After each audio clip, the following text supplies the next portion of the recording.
तो वोल्केनो ज्वालामुखी क्या होता है? तो इससे पहले भी हमने पिछले लेक्चर में देख लिया था कि ये जो मैग्मा है, जो इंटीरियर ऑफ द अर्थ है, पृथ्वी के आंतरिक भाग में मैग्मा होता है।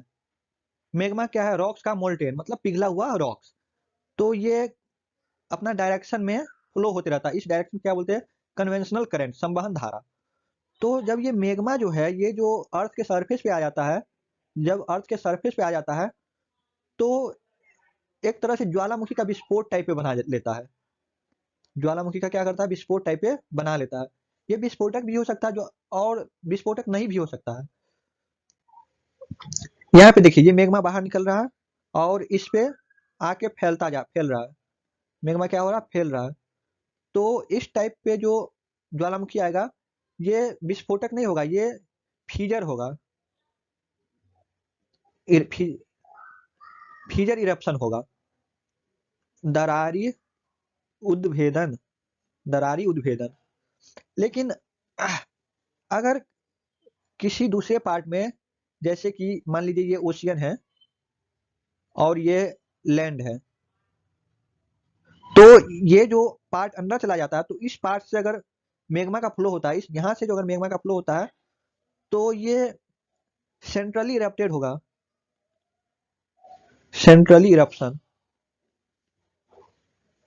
हिंदी में इसको बोलते हैं केंद्रीय उद्भेदन। केंद्रीय उद्भेदन।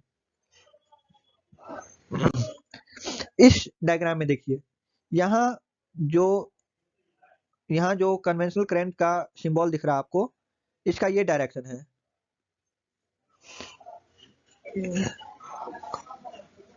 डाइवर्जेंट,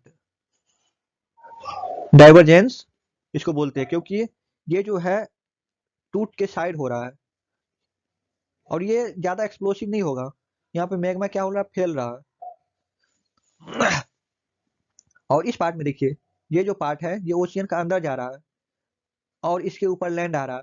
अगर इस पार्ट में अगर जो ज्वालामुखी विस्फोट होगा, तो ये शंकु के आकार का होगा। शंकु के आकार का होगा और ये बहुत ज्यादा एक्सप्लोसिव होगा, विस्फोटक होगा। तो ये याद रखिएगा। यहाँ पे देखिए, सेंट्रली इरप्शन, ये जो वोल्केनो है, ये देखिए शंकु का आकार बना रहा है और आप एनिमेशन में देख पा रहे हैं कि ये बहुत ज्यादा विस्फोटक टाइप पे है, बहुत ज्यादा विस्फोट हो रहा है। लेकिन इसमें देखिए, ये फीजर इरप्शन है कि दरारी उद्भेदन, ये दरार बन के कम विस्फोटक है, ज्यादा विस्फोटक नहीं है। देखिए, ये आराम से अपना जगह बना रहा है। एनिमेशन से आप अच्छे तरह से समझ पाइएगा, तो एनिमेशन को बहुत अच्छे से देखिए। फीजर इरप्शन और सेंट्रल इरप्शन में आपको बहुत अच्छे से डिफरेंस पता चल जाएगा। अब देखिए, ज्वालामुखी जो है, उसको दो भागों में बांटा गया है। तो पहला जो है, उसको on the basis of eruption, उद्गार के आधार पर हमने अभी देखा। एक था सेंट्रली इरप्शन और दूसरा था फीजर इरप्शन। इसको हिंदी में केंद्रीय उद्भेदन और फीजर वाले को दरारी उद्भेदन बोलते हैं। सेंट्रली, ये जो केंद्रीय वाला होता है, ये लगभग, ये जो केस होता है, ये अभिसरण का केस होता है, कन्वर्जेंस वाला केस होता है जनरली। और ये मोर एक्सप्लोसिव होता है, शंकु के आकार का बनेगा और ज्यादा विस्फोटक होगा। और ये जो होता है, ओशियन जब अंदर जाता है तो हाई प्रेशर क्रिएट करता है। जब भी कन्वर्जेंस से ओशियनिक प्लेट अंदर जाता है, तो प्रेशर हाई बनने के कारण ये और भी ज्यादा एक्सप्लोसिव बन जाता है। अब फीजर इरप्शन देखिए, दरारी उद्भेदन, ये डाइवर्जेंस की तरफ बिहेव करेगा, डाइवर्जेंस वाले केस में होगा। क्योंकि ये जो है दरारी उद्भेदन, मैग्मा भी अपने साथ फ्लो में ही ले जाएगा, लेस एक्सप्लोसिव होता है। और ये शंकु नहीं, इस टाइप पे होता है, यहाँ पे मैग्मा फुलफिल होगा और मैग्मा का फ्लो होते रहेगा। और लो प्रेशर वाले में ऐसा केस आ सकता है। दूसरा जो केस है, on the basis of periodicity, ये अवधि जो होता है कि जैसे कोई ज्वालामुखी अभी एक्टिव है या इनएक्टिव है, एक्टिव इनएक्टिव, या खत्म हो गया है, एक्सटिंक्ट, या एक्सटिंक्ट खत्म हो चुका है, इसके आधार पर, पीरियोडिसिटी अवधि के आधार पर, क्योंकि ये टाइम डिपेंड करता है, पास्ट, प्रेजेंट, फ्यूचर। देखिए यहाँ लिखा हुआ है, एक on the basis of periodicity में एक एक्टिव है, दूसरा इनएक्टिव, तीसरा डोरमेंट। एक्टिव में क्या होगा देखिए, जैसे अभी प्रेजेंट जो चल रहा है, दूसरा जो पास्ट में बीत चुका है, और एक जो फ्यूचर आने वाला। एक्टिव वोल्केनो जो है ये सारे केस में रहेगा।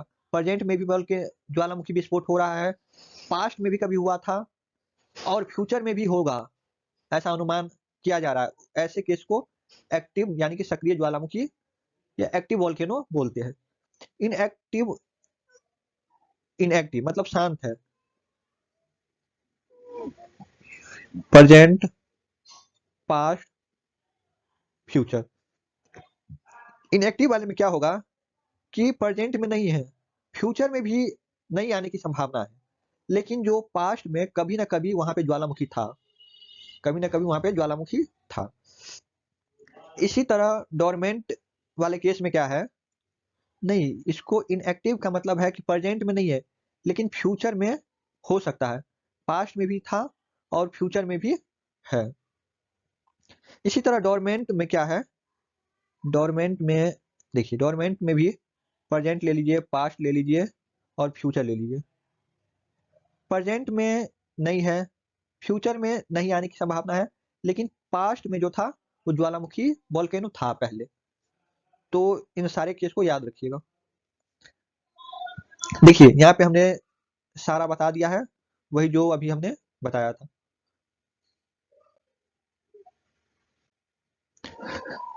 अब यहाँ पे आइए, ये देखिए, ये बेसिकली वॉल्केनो का टर्मिनोलॉजी है, टर्मिनोलॉजी है। तो देखिए, सबसे पहले तो ये जो मैग्मा का फ्लो हो रहा है, ये पाइप है। देखिए ये जो पाथ फॉलो कर रहा है ऊपर की ओर, इसको, इसका नाम है, इसको बोलते हैं पाइप या वेंट, पाइप या वेंट। अब थोड़ा यहाँ पे आइए, देखिए ये वेंट हो गया। अब ये जो रीजन है जहाँ पे ज्वालामुखी का बोल सकते हैं कि माउथ है, माउथ को बोलते हैं क्रेटर। और ये जो लावा निकल के नीचे जा रहा है, इसको लावा का फ्लो, या यही जो जब ठंडा हो जा रहा है फ्लो होते होते, इसको बोलते हैं पायरोक्लास्टिक फ्लो, पायरोक्लास्टिक फ्लो। और ये जो लावा का विस्फोट हो रहा है, तो कुछ बड़ा बड़ा रॉक्स भी इसमें मिलता है। जो बड़ा बड़ा रॉक्स मिलता है उसको बॉम्ब बोलते हैं, वॉल्केनिक बॉम्ब। अब इस रीजन में आइए, यहाँ पे देखिए क्या है।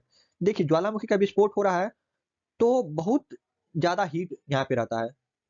हीट के साथ यहाँ पे क्या होता है, water vapour, water vapour, S, और बहुत सारा गैसेज रहता है, CO2, SO2, और भी बहुत, ऑक्सीजन। ये बहुत सारा गैस क्या होता है, यहाँ पे जाके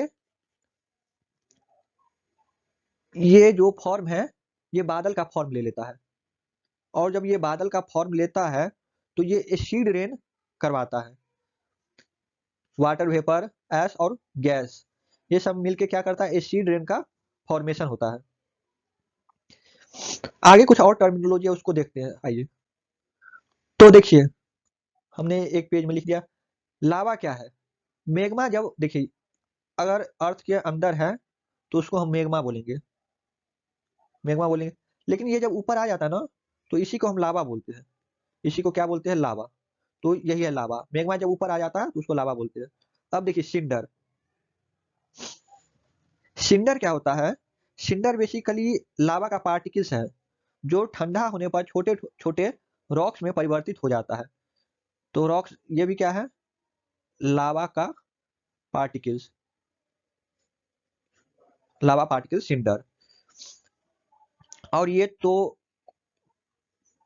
ये यहाँ पे देखिए, ये पाइप जैसे बना है जहां से मैग्मा का फ्लो हो रहा है, इसको वेंट या पाइप बोलते हैं। ये जो माउथ है, इस माउथ को क्या बोलते हैं, क्रेटर। और बहुत बड़ा अगर माउथ ही बहुत ज्यादा शेप ले ले, तो उस माउथ को क्या बोलेंगे, कैल्डेरा बोलेंगे, कैल्डेरा याद रखिएगा। अगर माउथ छोटा है तो क्रिएटर, अगर बिग मतलब ज्यादा पोर्शन में उसको कवर कर ले तो कैल्डेरा। सिंडर हमने समझ लिया कि लावा का पार्टिकल्स है, और ये जो कोन बना रहा है उसको वोल्केनिक कोन बोलते हैं। ये जो कोन बना रहा है इसको वोल्केनिक कोन बोलते हैं। अब एक इंपॉर्टेंट क्या है यहाँ पे, टेफरा। देखिए, सिंडर हमने पढ़ लिया कि लावा का पार्टिकल्स है जो ठंडा होने पर छोटे छोटे रॉक में परिवर्तित हो जाता है। अब आइए टेफरा पे। टेफरा जो है ये rocks particles, S, rocks fragmented, water vapour, CO2, SO2 और सिंडर। सिंडर मतलब अंगारा, यही जो सिंडर है, जो लावा का पार्टिकल्स है वही। इस सब को जो अगर मिला देंगे तो उसी का नाम हम टेफरा दे दिए है। तो एनसीईआरटी में ये सब में दिया गया, इसलिए हमने यहाँ पे दे दिया, तो इसको याद रखिएगा।